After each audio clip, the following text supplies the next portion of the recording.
Started. Everybody, it's Cindy Hoisington again. Back with our May webinar.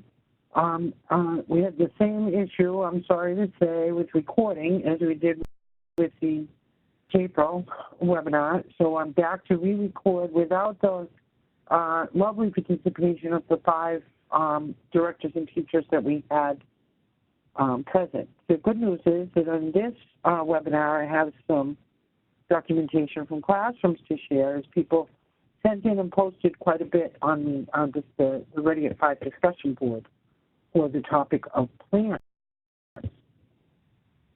More so actually than they had done for color, so I'm able to share that with you in the webinar. But with no further ado, let's go ahead and get started. I don't want to run out of time like we did, or keep you too long like I did in the last webinar.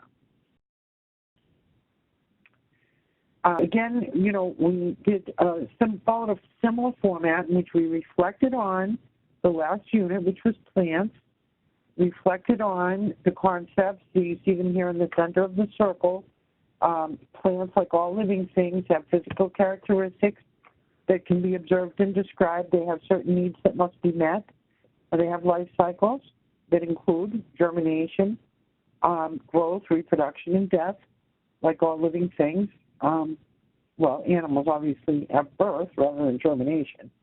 They have habitats that meet their needs, and plants also exhibit diversity and variation. The differences from other living things, but also huge from other living plants, but also differences between and among plants of the same type or the same species. We reviewed the inquiry skills in relation to plant explorations. I'm not going to go over them again here. Suffice to say that it's so important to maintain that inquiry, even though plant explorations involve so much observation and not as much active experimentation as physical science does.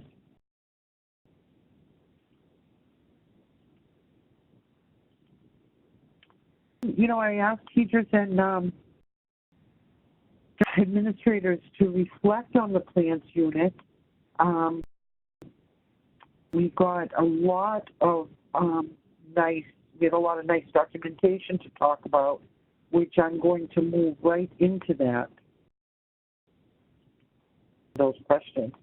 Laurie Cloud and Sarah Donahue sent in some documentation from WeLad and Lassie ELC.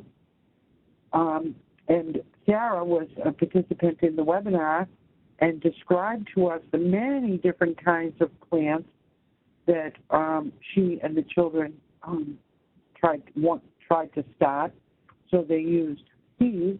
I'm not sure, I believe pea seeds, but I'm not absolutely sure.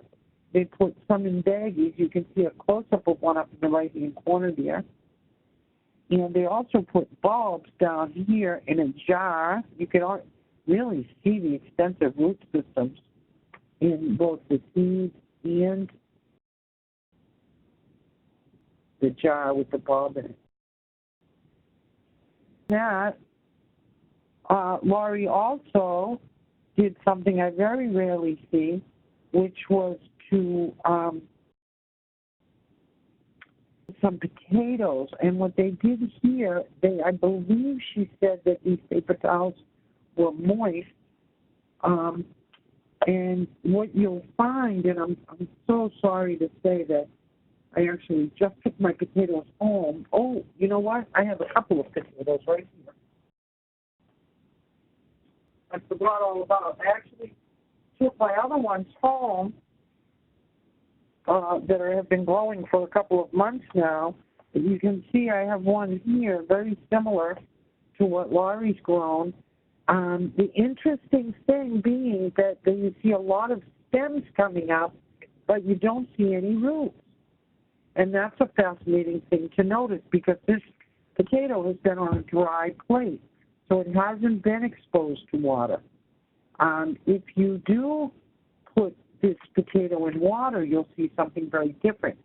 you will see roots begin to grow. So something interesting to think about with plants. And you'll find that the same thing happens if you've ever had some garlic or anything like that in your kitchen. And what you might notice, I just happen to have some here, again, you won't see roots growing, provided that it hasn't been, sitting in water, but you will see some very small, can you see them there?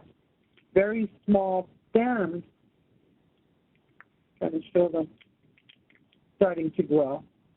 So illustrates a really interesting survival mechanism that these plants have. Even though they have no access to water, they go ahead and send out shoots to see if they can possibly, I suppose, I'm not sure exactly what the shoots are going to do without any roots to keep the plant growing, but the plant is just a little survival machine, and will kind of send out whatever parts it thinks might have a chance of making it there. Let me adjust that camera a little. The other thing you can see Laurie's planted here, which I have actually never planted, is some celery. I'm going to try that as soon as I get home. She's put some water here, and we'll see on an upcoming photo in several slides, we'll see the beginnings of leaves starting to grow from this celery. She's got the bottom of the celery intact, but the stalks have been sliced off. Here's some really lovely documentation from Joanne Matak at Running Brook Children's Nursery, and I should also tell you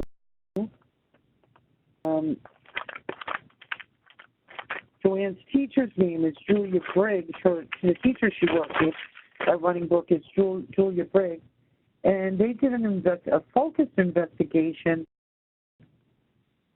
of soil. So they collected some clay, some sand, I believe some potting soil, some heavy dirt outside of the school, heavy dirt the kids called it, from the garden. And they put some seeds in each one to see how well the seeds would grow in each one, and what else did the plant seem to need in order to grow.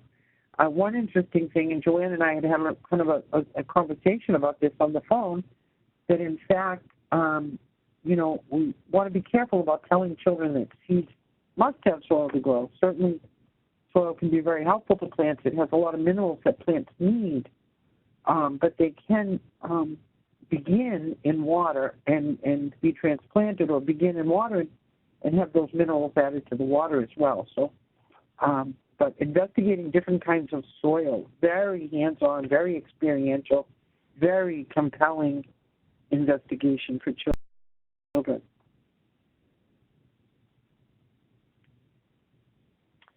I think this slide might look familiar from our last webinar as well, but this idea of integrating literacy is so important.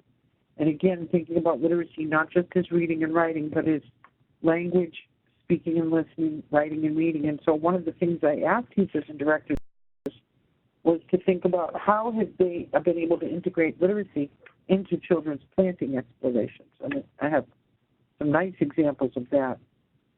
I show this example again because now I want to say that you notice these children have homemade clipboards that are made out of cardboard to help them have a hard surface to write on outdoors or to draw on while they're outdoors, which is so important. Otherwise, it would be very difficult for them to record. This one again from Joe and Julia. I want to point out the amount of language the children are not only using, but that the director and teacher are documenting. Children talk about the different types of dirt that they can find outside and their properties. So this one is fluffy, that one is heavier, this one is sticky, this dirt doesn't stick, it has white spots. So much beautiful descriptive language as they describe the properties of the different kinds of soil. and so nicely captured in this very rich documentation panel. A way of supporting that literacy, but also supporting science, because, again, this isn't just writing or talking or writing or reading for the sake of talking or writing or reading.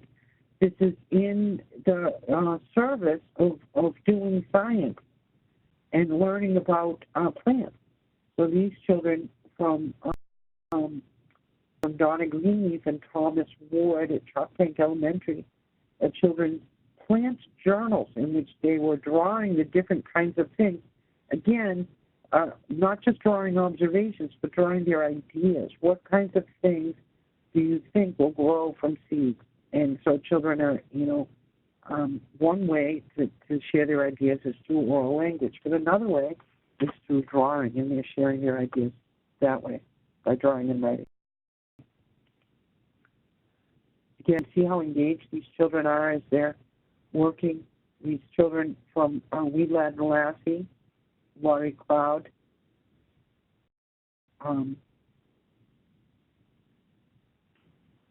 along with her teacher, engaged these children are in their journals, working in their journals. We kind of made this transition into thinking about water investigations that this is really focused in on documentation panels here as we talk about water. But the one thing I really want to make the point here is that the topic does not determine the domain of science. So in other words, we could investigate water from a life science perspective if we wanted to talk about water as being an essential liquid that's needed by all living things. We could investigate water from an earth science perspective if we wanted to talk about the oceans and rivers and lakes and ponds and the natural bodies of water that occur on the Earth's surface. But in this case, in PEEP, and in many cases with children at water tables, you're really investigating water from a physical science perspective.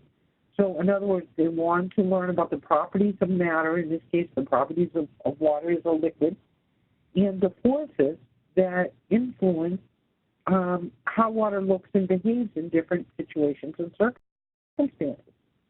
So that's physical science of water that way.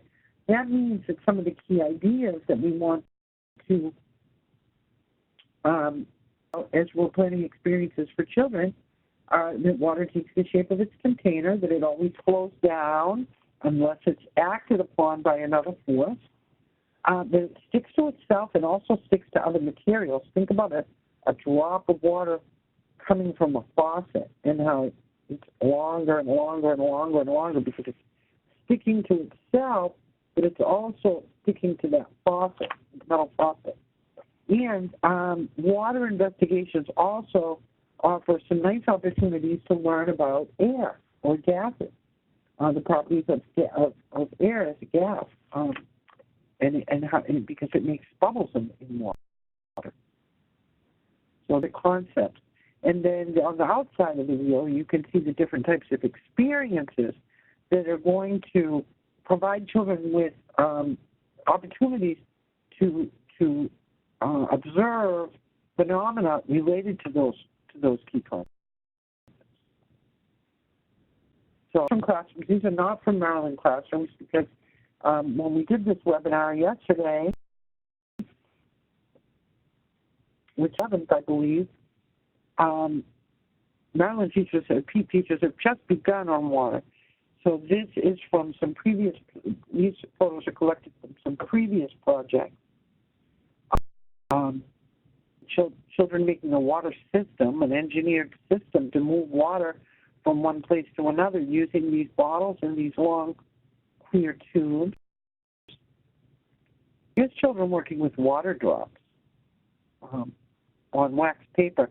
You'll find that wax paper is a great surface for starting children with water drops because it doesn't absorb immediately, so the drops will actually stay what you'll be able to observe is water sticking to itself, that cohesive force But after a little while, the wax paper will begin to absorb the water, and you won't see that quite as clearly. Always thinking about, practical necessities of classrooms, of course, being the children are all going to be in the same bucket of water.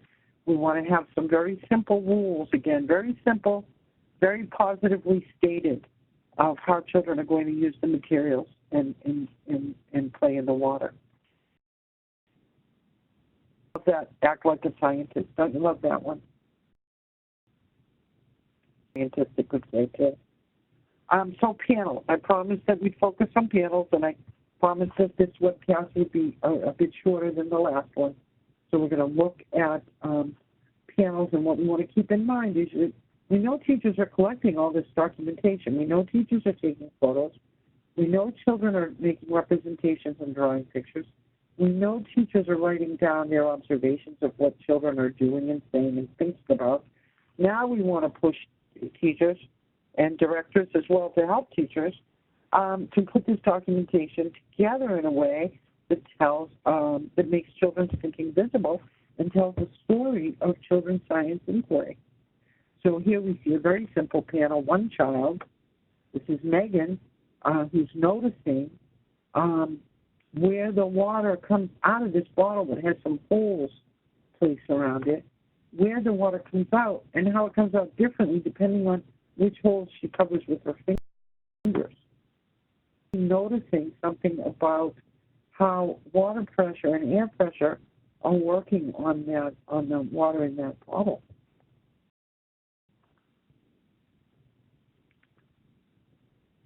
Again, the panels will can include many different types of materials, mostly observation notes, photographs of children exploring, and children's drawings or other representations, but certainly also, very important, language samples. I include that in observations. Children's the words that children are using to describe what they're doing, what they're noticing, and what they're thinking about. Sometimes programs require that teachers also input links to the learning standards right on the panel as well. Some more examples of panels. Really nice when the title of the panel kind of captures what it's about and also draws your eye right to it. How does water move? Okay, so that's the defining question of our investigation. Is what are some different ways that we can observe water moving? And you can see a lot of photographs and a lot of children's language, not so much teacher observation. So we don't have any teacher observation but we have a lot of language and a lot of children actively investigating. There's another one of a single child's investigation, and again, keep in mind that this is a very small panel, so it takes up the whole screen here, but in actuality, it's what we call a mini panel on a small piece of poster board. But again, shows very nicely that a documentation panel is not about telling the whole story. It's about pulling out, one moment in a child's exploration and really putting a lens on it, magnifying it to really dig down deep to get at what was the child thinking about, what were they noticing, what were they really experiencing in that moment. This is a child's drawing, but it's clear to me that the teacher helped with drawing some of these arrows. She asked the child which way was the water going, and then she showed the child, well, you could use some arrows to show the direction of the water. And the teacher also wrote the names for some of the different items like funnel and cup of water, so that the teacher was, it was kind of a joint drawing, I think, on the part of the teacher and the child. Very simple panel. Again, with just photographs, no language of the children, but very simple teacher descriptions of what's going on. Again, children have clearly been looking at different ways of moving water, and they've now discovered that the adjoining bathroom, that they can put their tubing right up to the sink, and they can fill some large bottles and then use those large bottles to fill the water table. Very simple discovery from an adult standpoint, but quite exciting and novel from the point of a young child. This is actually a panel from Maryland, a teacher named Eileen who made some beautiful panels in the first year of the project.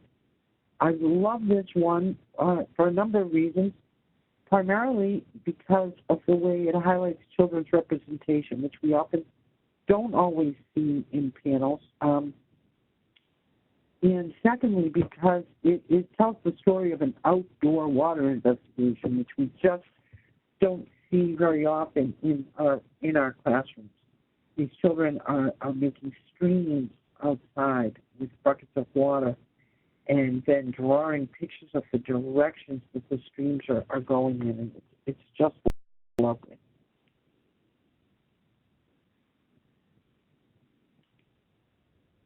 So a panel here of drops investigation, and again, you can see those similar components. This is probably starting to feel familiar, right? We have the photos of the child exploring. We have the teacher's explanation there. Jacob made small and large drops using the dropper. We've got the child's words. I'm making something big. Look, it's a huge drop. And we've got the child's drawing of drops on paper plate. And those four elements together, just think about how rich, by bringing those different elements together, those different types of documentation together, what a visual statement this teacher's made about this child's experience. It really raised the bar and really communicated the power of this experience to the audience. And the audience, including the child himself or herself. Mind in a panel that children's voices, we want to see in some way children's voices predominating, whether that's from their language or photos of children or their children's pictures. We want to see a small moment in time. Don't try to tell the whole story of what children did over a 3 or 4 week period in water investigations. Tell us about one exploration, and better yet, tell us about one part of one exploration. Combination of different types of documentation, artifacts, and organize them in a way that draws in the eye, that centers the eye, that it is compelling, that makes a person looking at it want to go over and learn more. And if necessary, it never hurts to include a short statement that really connects the evidence in your panel to the learning goals or standards that your program uses primarily. The panel's really limitless. I really like you to use them with children as props for further and ongoing conversation with children on the topic in science talks. They also make great literacy connections because children will be interacting with the panels and, again, reading the things that they've already written that are on the panels or things that are written by the teacher or by other children. And when I say reading, obviously, I mean using their emergent reading skills with help from the teacher. They're also wonderful for communicating with families in a very visual way, how children are spending their time in your program, and to articulate to your colleagues and other visitors in your classroom this idea of the importance of science and the importance of play, and how those two are so interwoven and so synonymous with one another. And the act of putting them together, I think one of the most powerful things, the act of putting a panel together helps the teacher reflect on her or his own children and students and where they're at and their development, their learning, and what they're thinking, what they know, their perspectives, and also on the kind of teaching that really works for them and speaks to them. So it's also a wonderful process of self-examination. Anyway, on that note, okay, I'm ahead of the game. We're about 24 minutes. So it's 6 minutes under half an hour, so we're going to say thank you for joining us. We're going to sign off now, and I will look forward to seeing you at the end of May in our final webinar for this PEEP year. Everybody,